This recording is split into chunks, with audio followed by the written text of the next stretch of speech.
Yun, shoutout mga teteng. Ngayong araw po na to, sinundo po kami ni Brother Ding Pena.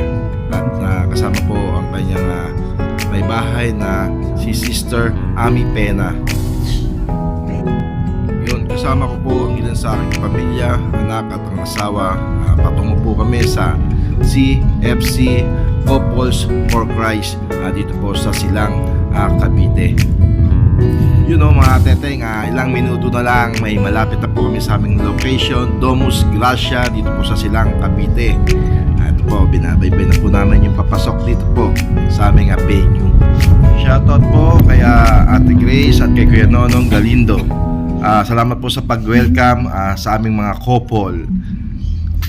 Silang, ngayon lang ito nakakita ng punong guyabano.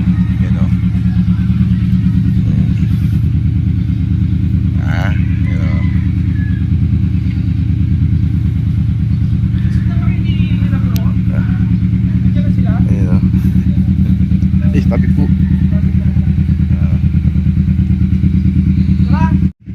Si Consi Baido. Ayan o.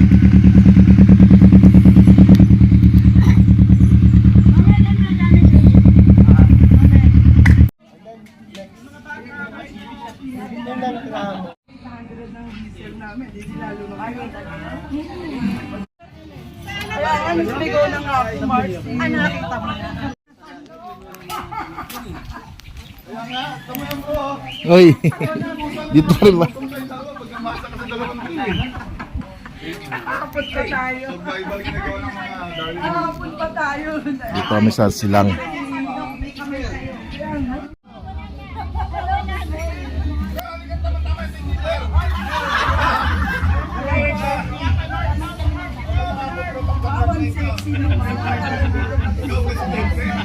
Two hours later. Tamang pagkakataon. Then, ang ganda pa ng mga venue na pinagalaman. So, yung strategic na sinasabi, strategic talaga in terms of the... Ito po tinatawag namin CFC serye. Ito po Christian Life Program. Ito po yung Season 1. So, ngayon po, since Season 1 tayo, umpisahan ko po sa Episode 1, which is talk number 1.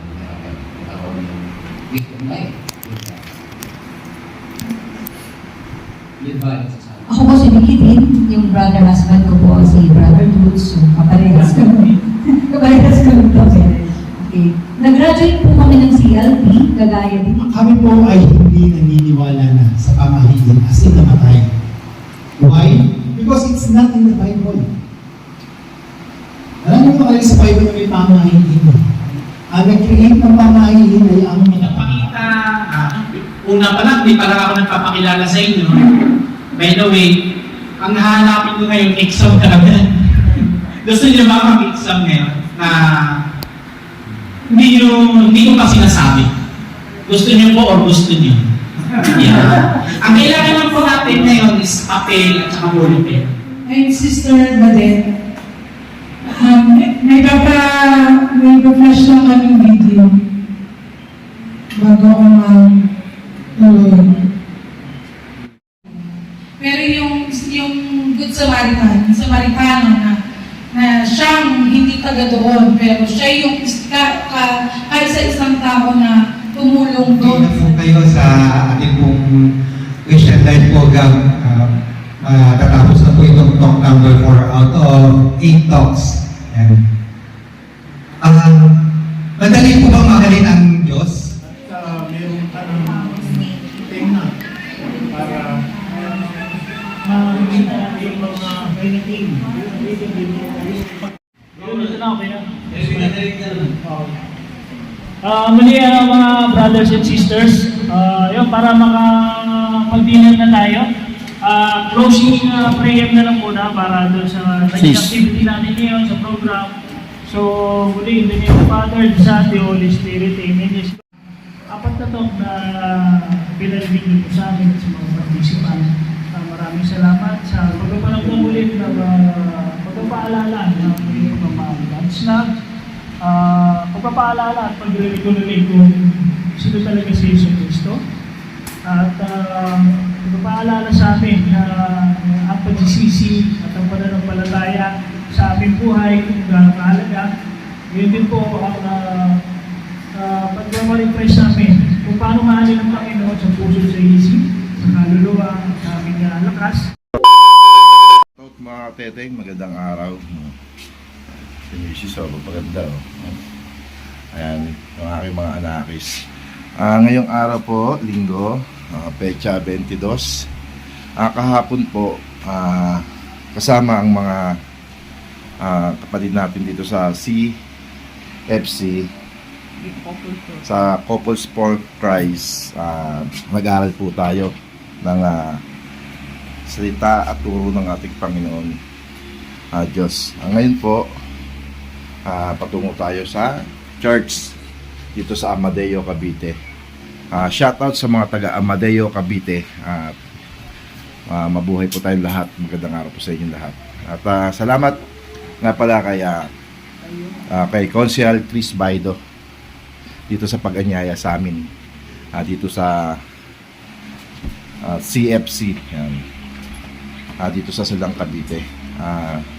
Maraming salamat sa iyo, Consial Baido. At ngayon, ready kami. Andiyan yung mga kapatid natin na sa labas para mag-ready para sa pagpunta sa church. Tayo naman ay magsisimba kasama ang buong CFC ng kapatiran. Good naman po, salamat. Labas tayo, yan po. Yung kanilang mga equipment, sounds, yung ginagamit namin dito. Ayan. Good morning. Good morning po. Yun, yung iba natin kasama. Ayun o, gising na sila.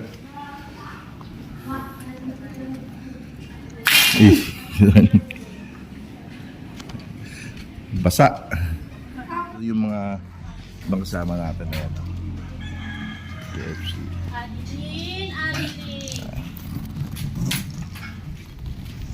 Si Adeline. Ayan si Adeline. Ay, morning sir. Sila bro.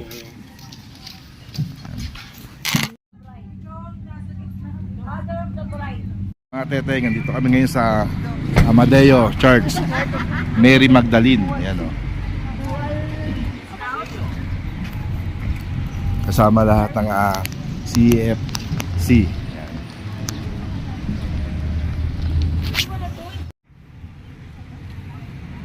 Mary Magdalene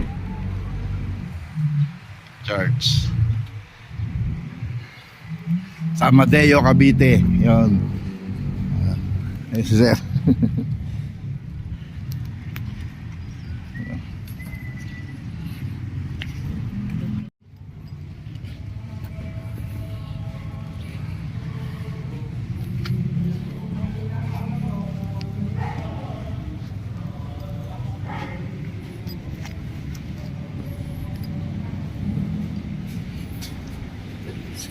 Ken.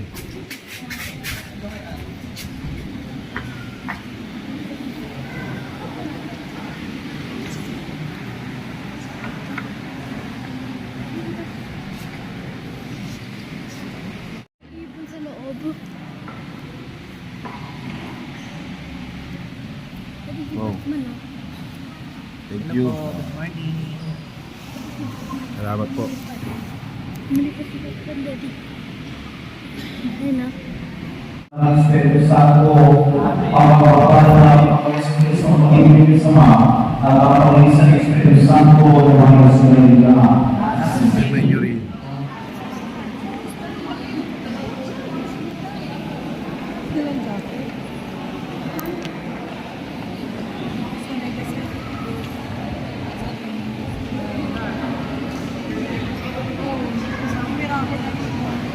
Tapos na po yung misa dito sa Amadeo.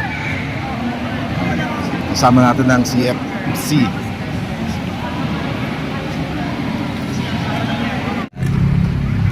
Paris card.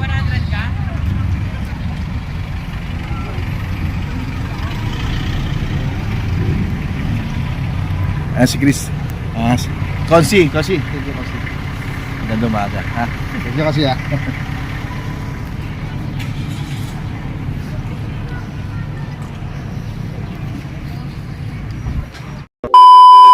Mga ating matapos namin galing sa Amadeo Church, balik po kami dito sa pray po kami sa mag-talk ulit.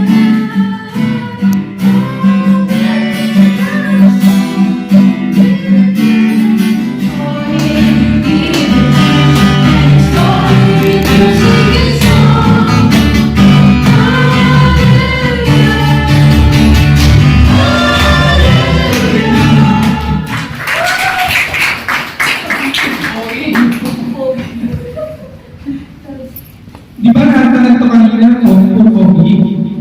Pero pag papogi pa rin ang papogi. Kaya, at ano din sa susunod na. Guys, good?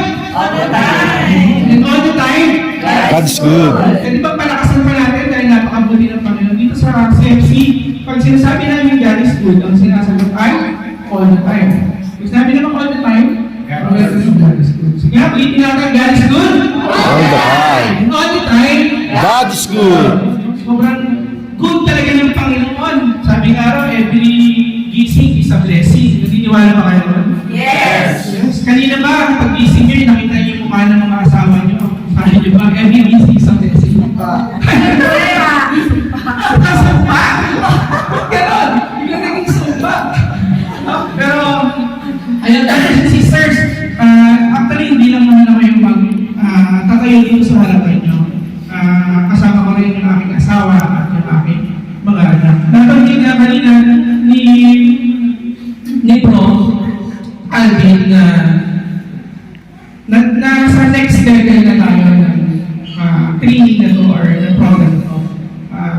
Yung una, yung kahapon, yung mga teaching natin, kung mapapansin nyo, it's all about yung sa sarili natin. Kung paano, di ba na nakatali, tinanong ko yung kung ano yung talk number 1? Di ba? Ano yung talk number 1? God's love. Sa Tagalog, ang Diyos ay pag-ibig. No? Pinapakita nun yung talk number 1 kung paano ba natin personally kinikilala ang Diyos. Ano ba ang image ng Panginoon para sa atin? Maraming sa atin, usually, iba, alam natin na mahal tayo ng Diyos, pero minsan hindi naman natin talaga totally nauunawaan kung ano ba yung pagmamahal ng Diyos. Minsan, may mga tao or minsan tayo rin naiisip natin na mahal ba talaga tayo ng Diyos? Or sinusunod ba natin ng Diyos dahil mahal natin ng Diyos? Or minsan, sinusunod natin ng Diyos kasi takot tayo sa Diyos. Diba? Minsan may nadidinig tayo, kaya ayokong gumawa nito kasi takot ako sa Diyos. Bakit ka matatakot sa Diyos? Ang Diyos ba ay Diyos na mapagparusa?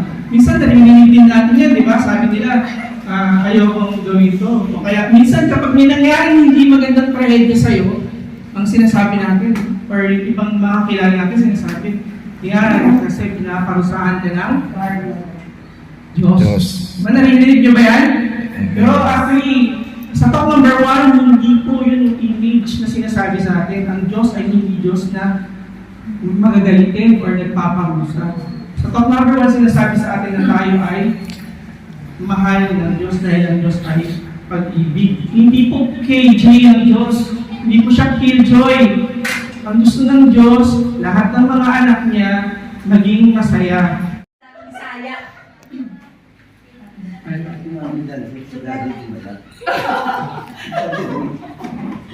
Masarap kasi kumain, bro. Pangalan ko na anak ni Daddy Liz ko sa Mami Karen. Ako naman po si Kurt na lang.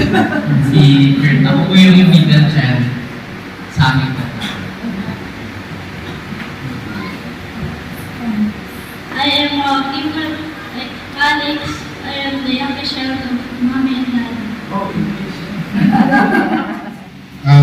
Mukhang bata pa ba kami? Diba? Parang lang tayo naman. Kami po, 20 years na kami kasal this year. So, ganyan ka-bait si Lord sa atin. Yan. Ganyan. Actually, gano'n siya. Unang ko binanggit sa Acts of the Apostles, subalit ang hanggang kayo ng kapangyarihan pagpabasok niyo sa Espiritu Santo. Which is, alam ko, pinag-ibig niya. At kayo magiging saksi ko sa Jerusalem Jerusalem mo ang Elias tagal sa dulo ng daigdig. Sa Acts of the Apostles po yan. Ang napakagandang pangyayari po for today is embrace lang natin. Tulad ng mga tumanin yung nakaraang kahapon. Diba? Alam naman natin, isipang Panginoon natin. Pero kahapon, mas malalim yung naging definition sa God's love. Yung bibigay ng mahal para sa atin. Then pagtapos nun, para maging maayos yung connection, sino bumaba sa atin? Sino naging sakripisyo? Si Jesus Christ.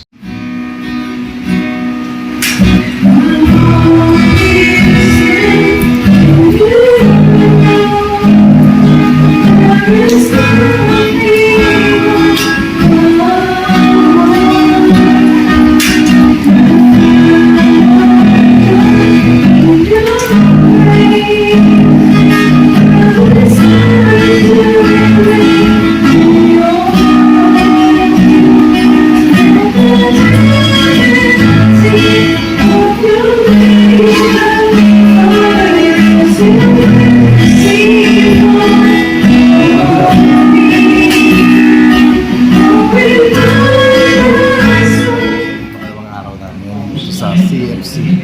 Magka-closing na po kami.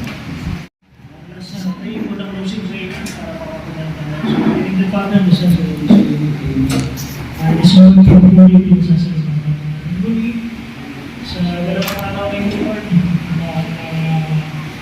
senior po namin. Maraming salamat Lord sa lahat ng mga tutulan namin, sa mga pumasok sa puso at isip sa amin Lord. Maraming namin ito lahat sa aming pangaraw, lalo sa pamilya at sa mga anak namin, sa aming kapwa. At Lord, muli pinapasalamat namin na ligtas at maayos ko dito. Kaya sa aming pag-uwi, yun din po nag-iniili namin na maayos at ligtas kami sa aming biyahe, uwi sa mga bahay, kung paano na naiiwan na maayos, ligtas, ang aming mga tahanan, yun din ang aming mga mahal sa buhay. Yun din po namin Lord, na matal kami Lord. Bawal ginawa namin Lord, yung experience namin, hindi lang ngayon, hanggang sa aming journey Lord, sa pagiging buhay, totoong buhay Kristiyan Lord. Hindi natin maraming salamat. Glory be to the Father, to the Son, and to the Holy Spirit.